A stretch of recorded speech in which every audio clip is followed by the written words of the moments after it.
So I just handed out a review for the test next Thursday. Now, at one point I had a little message out saying it was Wednesday, but it's Thursday is when the test is, okay? And there we go, okay. So what do we got here? We've got Hooke's law, and that goes 2D stress to strain and then strain back to stress. The energy density and the volume change I don't cover so much anymore, so we can take those ones out, I think. If I can find the pen here anyway. There we go. Okay, then we did the biaxial plane strain. And that's deformations, strains on given elements and planes, and sketches. And then we did pressure vessels, hoop and axial stress, turn that into X and Y. You can often then go into biaxial strain or stress and strain from there. And then torsion. Okay. Shear and twist angle are the main variables. You know, there's the multiple torsions, the in-plane stresses and strains, which again, this gets into the biaxial stuff. And also tau xy and that sort of stuff. And then power transmission and indeterminate torsion. Okay, so that's what we've gone over. And then I got a few example problems there. There's a basic torsion kind of problem. There's not quite indeterminate, but it uses some indeterminate concepts there for that one. There's a pressure vessel. You got the stress on plane AA that you need to find in the pressure vessel. Are you going to plug in 20 degrees for that one when you do the biaxial on that?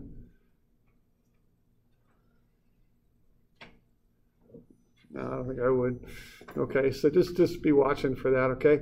Regardless of what angle I give you, measure it for stress from the vertical plane.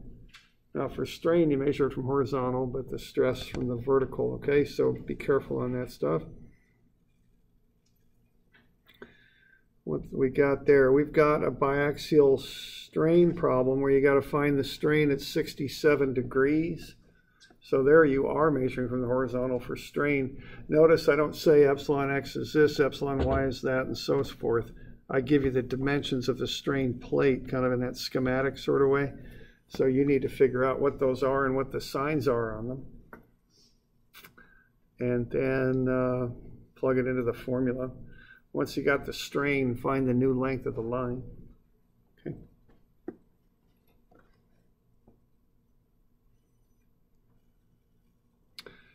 Then I've got another one.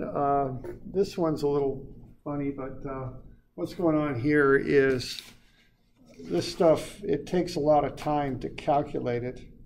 So what I've got there is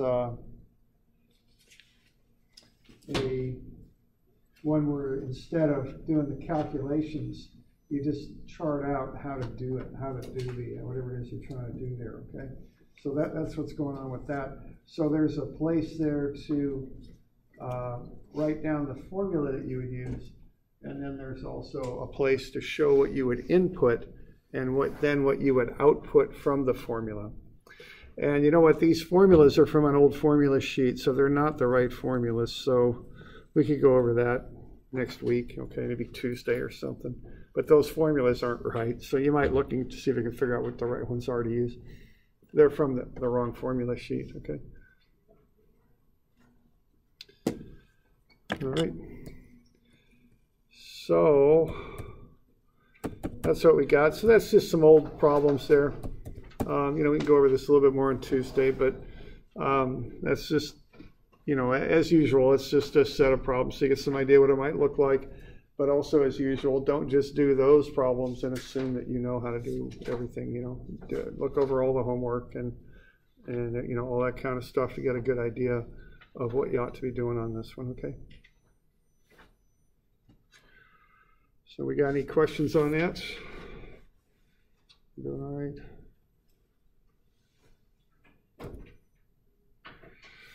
All right, so we can go over that more on Tuesday.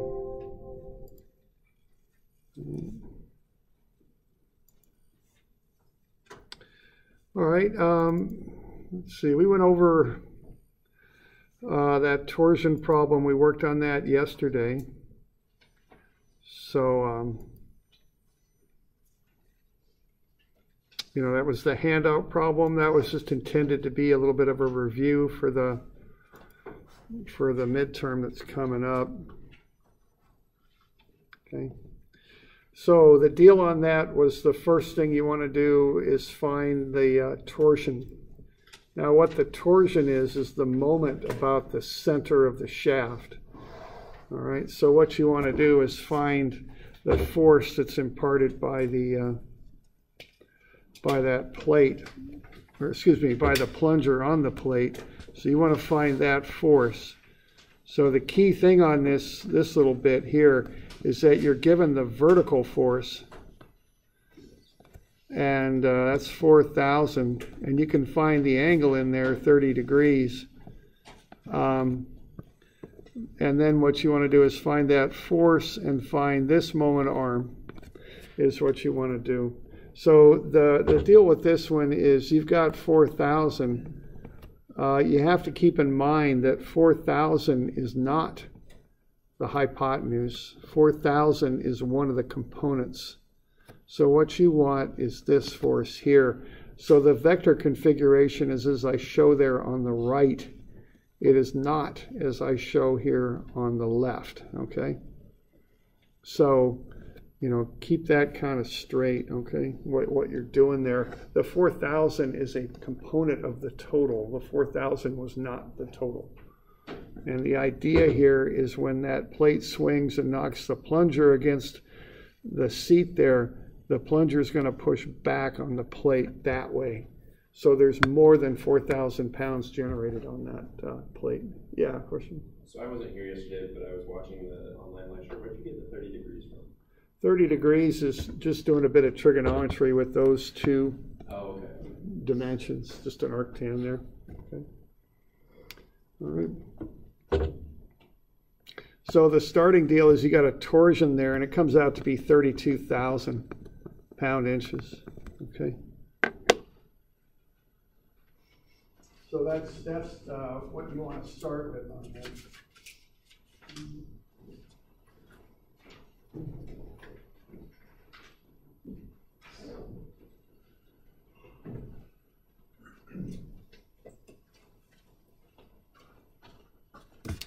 All right, so that's one place where you start.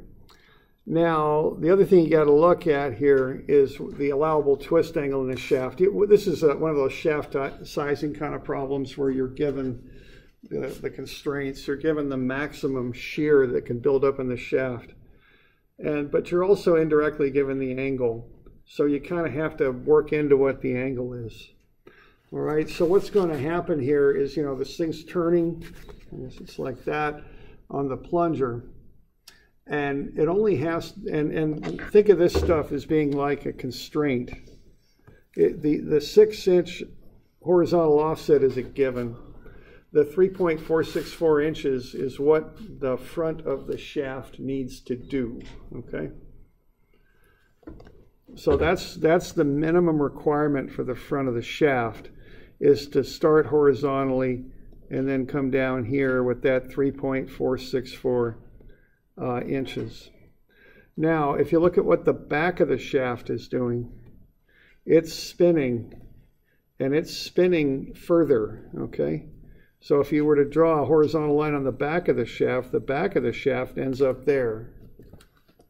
You all right with that? So the back of the shaft is spinning at 0.275 radians per second for 2 seconds. And so that's going to end up going, you know, whatever that comes out to be over the 2-second time interval. The front doesn't have to spin as much to do its job. So what you've got there is, if you're looking at what an angle of twist is, it's right in there. It's the difference between what the back of the shaft is doing and what the front of the shaft has to do at a minimum. That's how much twist in the shaft you can tolerate. So how much the shaft can essentially wrap up is what you're getting out of that. All right. So that's how you'd want to be looking at that. Okay. You got any questions on that? So what you've got there are two constraints. You've got the shear stress and then also that angle of twist, which we call phi. Okay.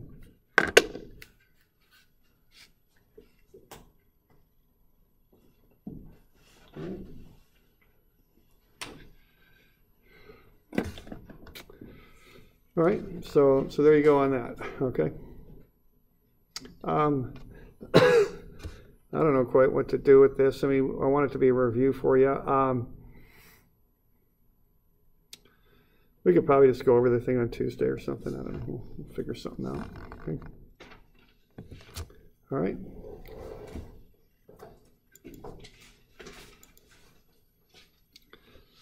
All right. So the test covers starting at Hooke's law and running through torsion. That's what the test covers. We're going beyond torsion here now. So this will just be some new stuff, unless there's any questions on any of that. Or you doing all right? Okay, we're good. Okay. All right. So it was a while back. I think it was Monday. We were looking at. No, it was Tuesday. We were looking at beams, and we came up with a basic shape of beams. I-shaped beams are the standard ones used. They're called out by a shape letter. W in this case means wide flange. The 36 means it's about 36 inches deep from one edge of the flange to the other. It could be 37, it could be 35, it could be 35.6, it could be somewhere in the range of 36 is the idea there. And then the 300 is the pounds per foot. That's the uniform load that the beam generates. And a designer needs to know that. So that's why they name them as they do. So what we'd like to do here is be able to calculate these things, okay? So we'd start off by using calculus to calculate one. Let's see. And let's see. All right, why don't we just go through this? So this is 720.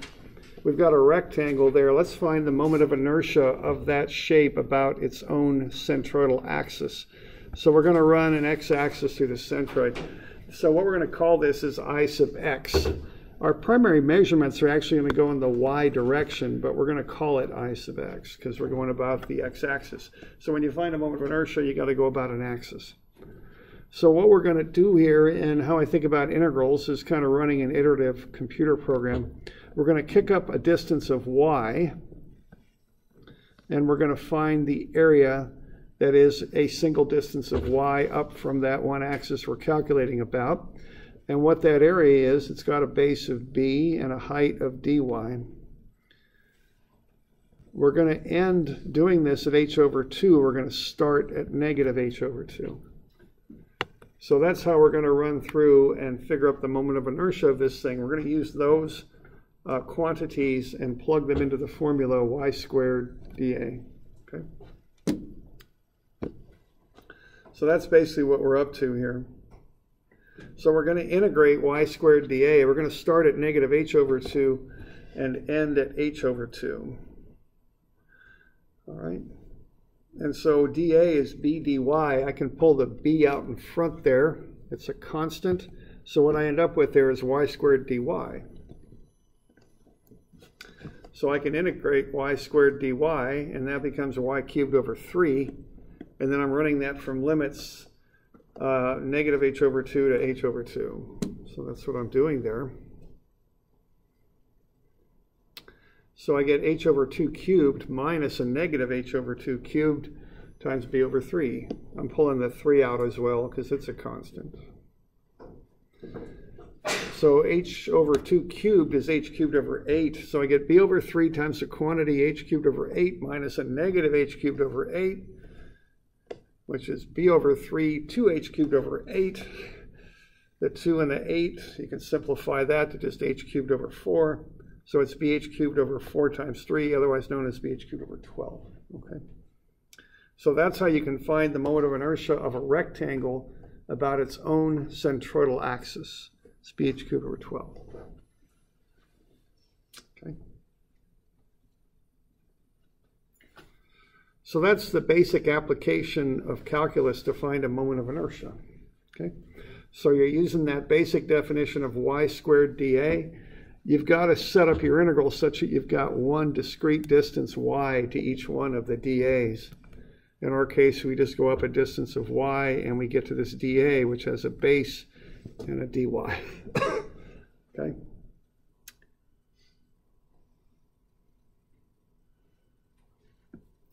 We got a good bit of substituting and fractions and stuff to deal with on this, but we get it to bh cubed over 12. So if you look at your formula sheet on the back there, you'll see the moment of inertia of a rectangle about its own centroid is bh cubed over 12. Okay, it's on the back on the right.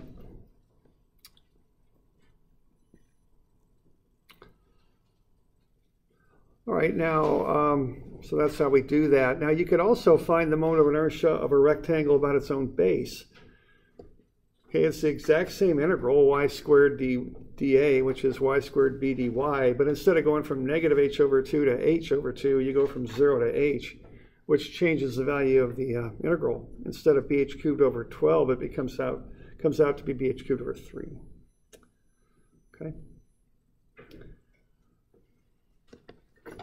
So where the axis is on the shape makes a difference on the moment of inertia calculation.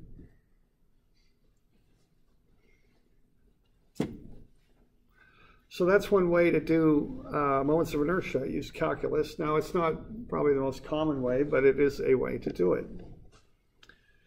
Now, it's simpler to use standard shapes that we already know the moment of inertia of. We've got one already. It's a rectangle. There's a few others, that we use. Rectangle is by far the commonest one.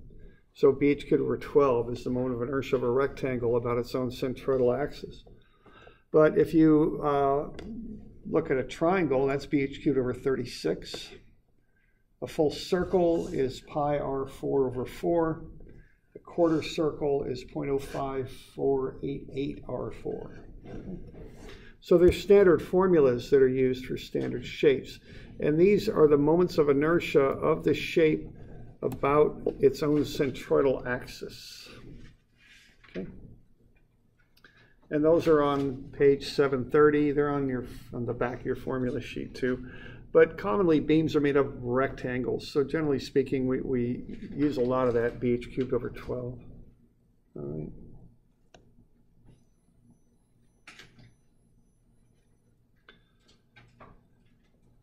All right, now we also have so if you look at standard tables, they have moments of inertia about their own centroidal axis, but quite often we make beams and things out of composite shapes. We'll put two rectangles together and get a T-beam. We'll put three rectangles together and get an I-beam. Okay, so what we'd like to be able to do is find the moment of inertia of a shape about any axis. And it's not practical to create tables and tables and tables of moments of inertia of a given shape about any axis in the world. I mean, that would be an infinite number of tables there. So what we do is use something called the transfer axis theorem, sometimes called the parallel axis theorem. And what this tells us, if we want the moment of inertia of a shape about an axis other than its centroidal axis, what we do is we take the centroidal moment of inertia, I bar, and add in a term of A, which is the area of the shape times the offset distance, d squared. Okay?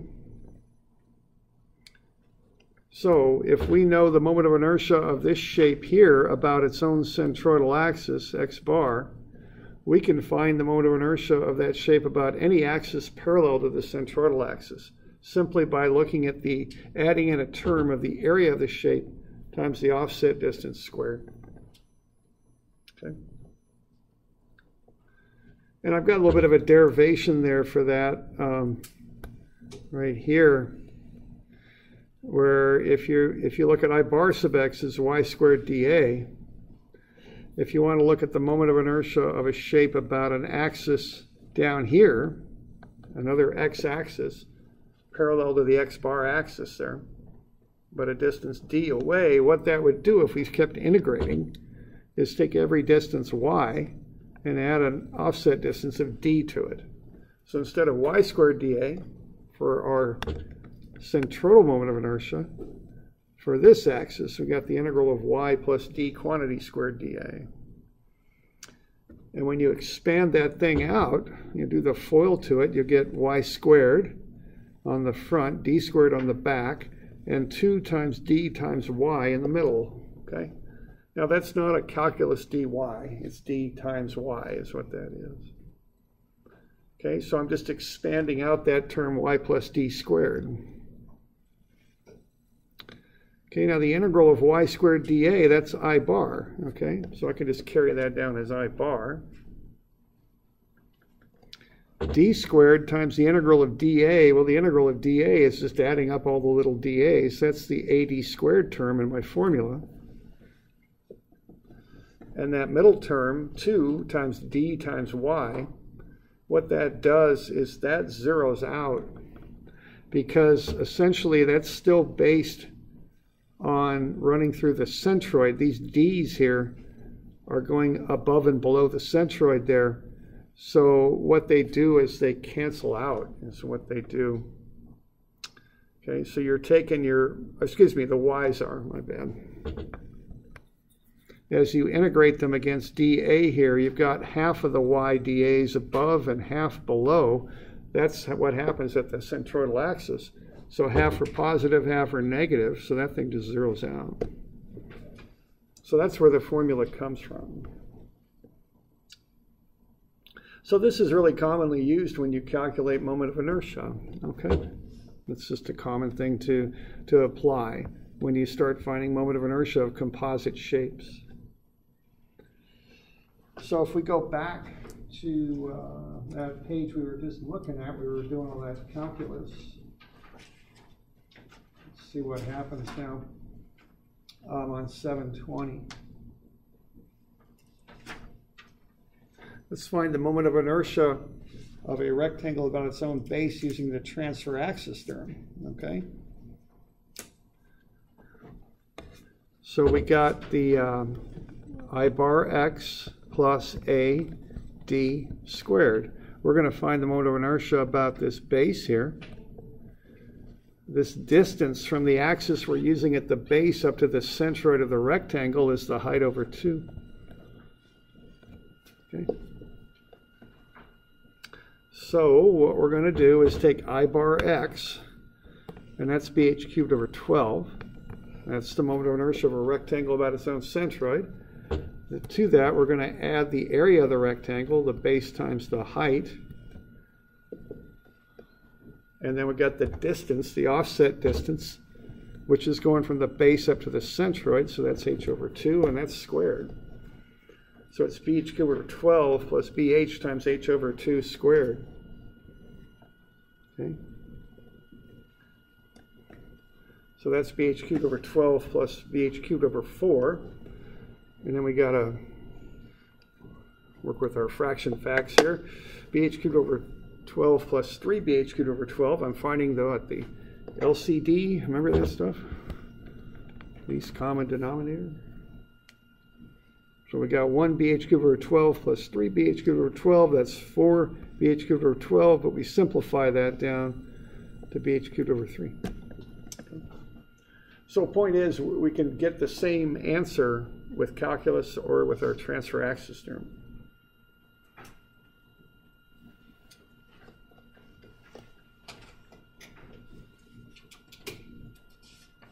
You got any questions with that?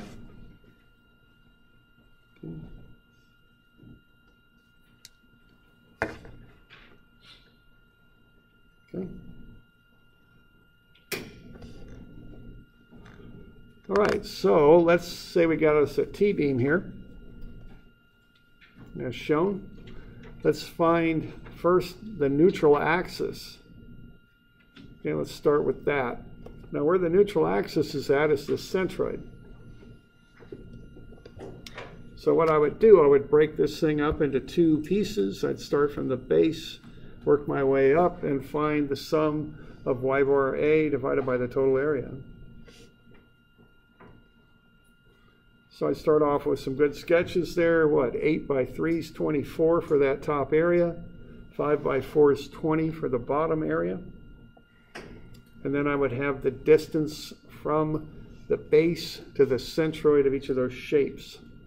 So 2.5 for the lower rectangle that I'm calling B. And 5 gets me from the base of the T-beam up to the base of that upper rectangle, plus half of 3 gets me 6.5. Those are the two distances I want.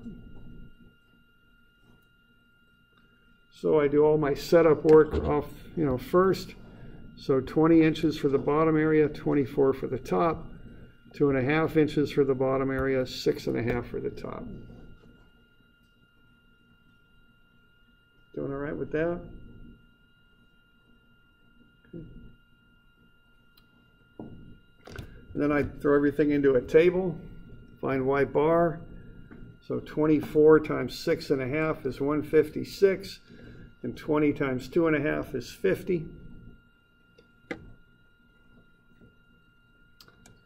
24 and 20 gets me 44. Excuse me.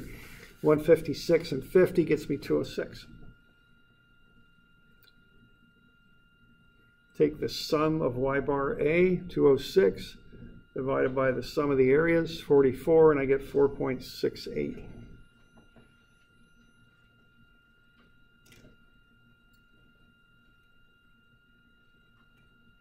Okay. So there's step number 1. That's to find where the centroid's at. What that is, remember, is the neutral axis. That's the axis about which that beam's going to bend when it's loaded. See, what we do with that neutral axis is, being as that's the axis of bending, we calculate the moment of inertia of the shape about that axis. That's what we do with it. So we'll find the moment of inertia of that shape about that axis. Okay? So first we've got to figure out where the neutral axis is, and that's just a matter of finding the centroid. Okay, so I like doing my little tables here, so I've got that stuff set up. I like doing my sketches too, so they're down at the bottom, so we're all lined out here. So what we do first is find I bar x, find I sub x of each shape about its own centroidal axis. So those are the dots in red. So that's shown here, those two red dots. That's what we're finding the moment of inertia of those shapes about. So shape A will be about its own centroid, its own red dot there, and that's just BH cubed over 12. It's got a base of 8, a height of 3. So 8 times 3 cubed over 12 gets me 18.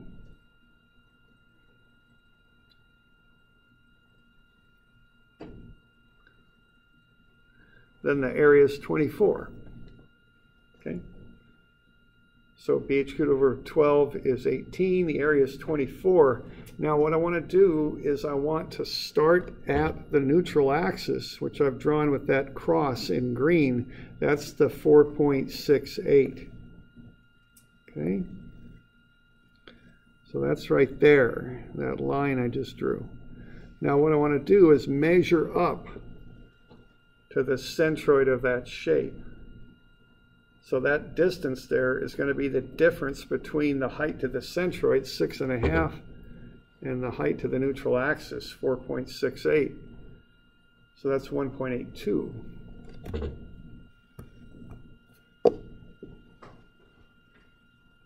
And then I'll take the area, 24 times 1.82 squared, and I'll get 79.34.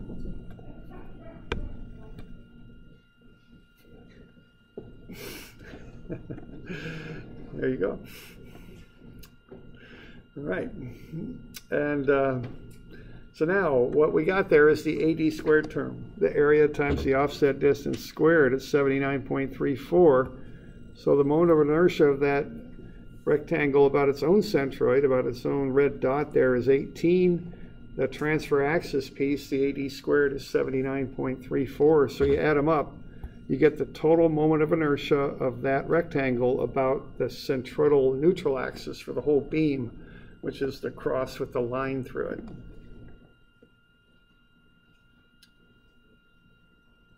So that's the moment of inertia of that rectangle about that line. Okay.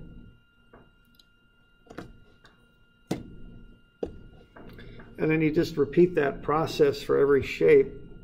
We've got the flange up there with the area 24. We've also got the, I guess you'd call it a web or a stem or whatever you want to call it there with the area 20. Just do that for the area 20. Same process. BH cubed over 12, base of 4, height of 5. So 4 times 5 cubed over 12 gets you 41.67. The area is 20. You want the distance from the cross to the red dot below it there in the middle sketch. So the green cross to the red dot. So that's the difference between 2.5 and 4.68. That's a negative 2.18. And you take the area times that distance squared, 95.21.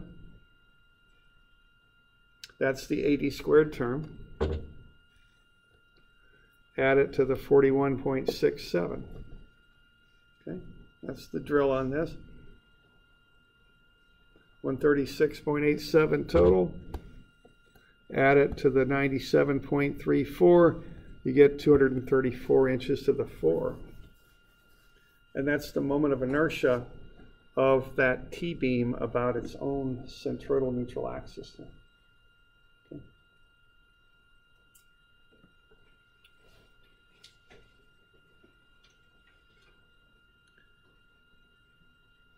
So that's how you find that stuff out, okay? So you find BH cubed over 12, that gets you the moment of inertia about it, shape's own centroid. Then you use the transfer axis term to get to the neutral axis. So A times D squared.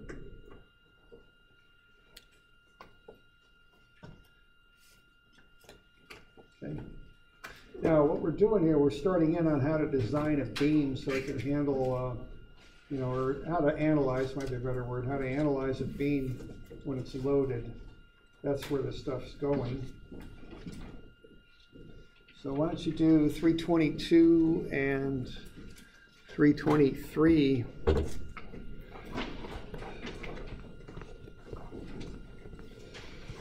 Oh man, this will be due out a ways. Because we don't have school a week from Monday, Memorial Day.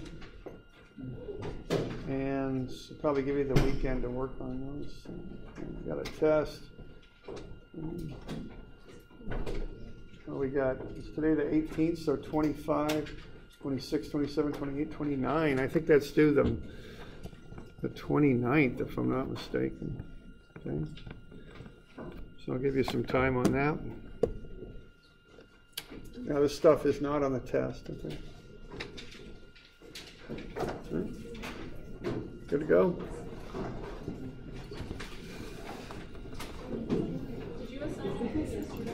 Just that torsion problem, though I don't know quite when it's due, but it's assigned. Okay. When is it due? I'm not sure just yet. Just get it done before the test because it relates to it. I'll think about that. It's next week sometime. I